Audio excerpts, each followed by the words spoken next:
Spark today ન્યૂઝના અહેવાલ બાદ તંત્ર જાગ્યું છે। તાંદલજા વિસ્તારમાં આવેલી કિસ્મત ચોકડી કે જ્યાં સ્પીડ બ્રેકરના અભાવે વારંવાર અકસ્માતો સર્જાતા હતા, ત્યારે સ્થાનિકોએ માંગ કરી હતી કે અહીં સ્પીડ બ્રેકર લગાવવામાં આવે। તેઓએ વારંવાર રજૂઆતો કરી, તેમ છતાં તંત્ર આ અંગે કોઈ ધ્યાન લઈ નહોતું રહ્યું। ત્યારે તેઓએ સ્થાનિક લોકોએ મીડિયાનો સહારો લીધો હતો અને સ્પાર્ક ટુડે ન્યૂઝે આ અહેવાલ પ્રસારિત કર્યો હતો, જેના આધારે હવે તંત્ર જાગ્યું છે અને અન્ય બે દિશાઓમાં કે જ્યાં સ્પીડ બ્રેકર નહોતા ત્યાં સ્પીડ બ્રેકર લગાવવાની કામગીરી શરૂ કરવામાં આવી છે। વડોદરા શહેરના તાંદલજા વિસ્તારમાં આવેલી કિસ્મત ચોકડી 4 રસ્તા પર વારંવાર સર્જાતા અકસ્માતોના અહેવાલો પ્રકાશિત થયા બાદ તંત્ર હરકતમાં આવ્યું છે। સ્થાનિકોની લાંબા સમયથી ચાલતી માંગને ધ્યાનમાં રાખીને તંત્ર દ્વારા બાકી રહેલી દિશાઓમાં સ્પીડ બ્રેકર બનાવવાની કામગીરી તાત્કાલિક ધોરણે શરૂ કરવામાં આવી છે।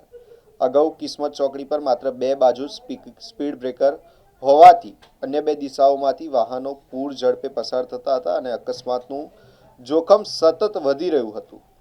તાજેતરમાં જ એક મહિલા ગંભીર રીતે ઈજાગ્રસ્ત થતા સ્થાનિકોમાં ભારે રોષ ફાટી નીકળ્યો હતો અને તાત્કાલિક કાર્યવાહી કરવાની માંગ ઉઠી હતી। સ્પાર્ક ટુડે ન્યૂઝના અહેવાલ બાદ તંત્ર દ્વારા સ્થળ પર પહોંચી કામગીરી શરૂ કરવામાં આવી છે। સ્થાનિકોએ આ કાર્યવાહીનું સ્વાગત કરતા જણાવ્યું હતું કે સમયસર સ્પીડ બ્રેકરનું કામ પૂર્ણ થશે તો અકસ્માતોની સંખ્યામાં ઘટાડો થશે અને માર્ગ વધુ સુરક્ષિત બની રહેશે।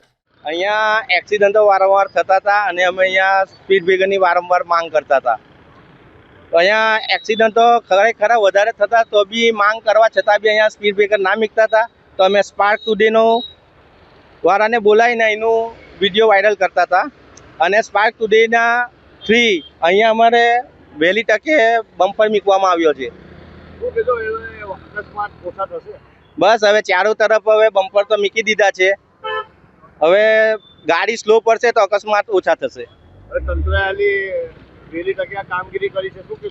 બસ હવે એમનો બી ખૂબ ખૂબ આભાર માનવામાં આવે છે, કારણ કે એમને બી બમ્પર મૂકી આપ્યા છે અને હવે ગાડીવાળાની એક જ વસ્તુ કે અમે ચોકડી છે તો ગાડી સ્લો પડીને ચલવે, બસ એટલી જ માંગ છે। મારું નામ મોહસિન પટેલ। પહેલા તો મારું નામ ઉસ્માનભાઈ વાડીવાલા છે। હું તાંદલજા વિસ્તારનો સામાજિક કાર્યકર્તા છું। આ તાંદલજા વિસ્તારની અંદર જે કિસ્મત ચોકડીવાળો જે મેઇન રોડ છે, તો એ જગ્યા ઉપર જે બમ્પ બનાવવામાં આવ્યો છે એ બહુ સારું કામ છે। એનાથી એક્સિડન્ટો ઓછા થાય છે। ને બીજી એક વસ્તુ કે હમણાં જ માજલપુરના એક બેન હતા, મેં જોયું છે, મારી ગુજરાતી બેન, એ જે એક્સિડન્ટ થયું હતું એ તો સારું કહેવાય કે એમને વધારે ઇન્જર નથી થયું, બાકી અમને તો એમ લાગતું હતું ને અમે પોતે ગભરાઈ ગયેલા। ને બીજી એક વસ્તુ કે જે આ જે સ્પાર્ક ન્યૂઝ છે એમના તરફથી જે વારે ઘડીએ કિસ્મત ચોકડીનું જે આપા કરતા હતા, એ ન્યૂઝ આપતા હતા, એમના થ્રુ આ જે બમ્પ બનાવવામાં આવે છે। ને બીજું કે હું ખરેખર ગાડીઓવાળાને હું એમને કહેવા માંગીશ કે ભાઈ આ રોડ છે એટલે રોડ સમજીને આપણે ટેક્સ ભરીએ છીએ, ના નથી કહેતો, પણ ગાડી ચલાવવાની બી લિમિટમાં ગાડી ચલાવો ને જોવો તમે આજુબાજુ ને જોઈને ચલાવો।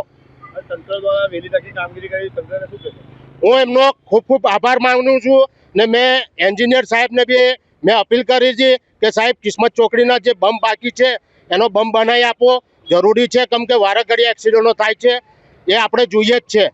ને એમનો ખૂબ ખૂબ આભાર માનું છું કે ભાઈ આ બમ્પ બનાવવામાં એમની બહુ મોટી મહેરબાની।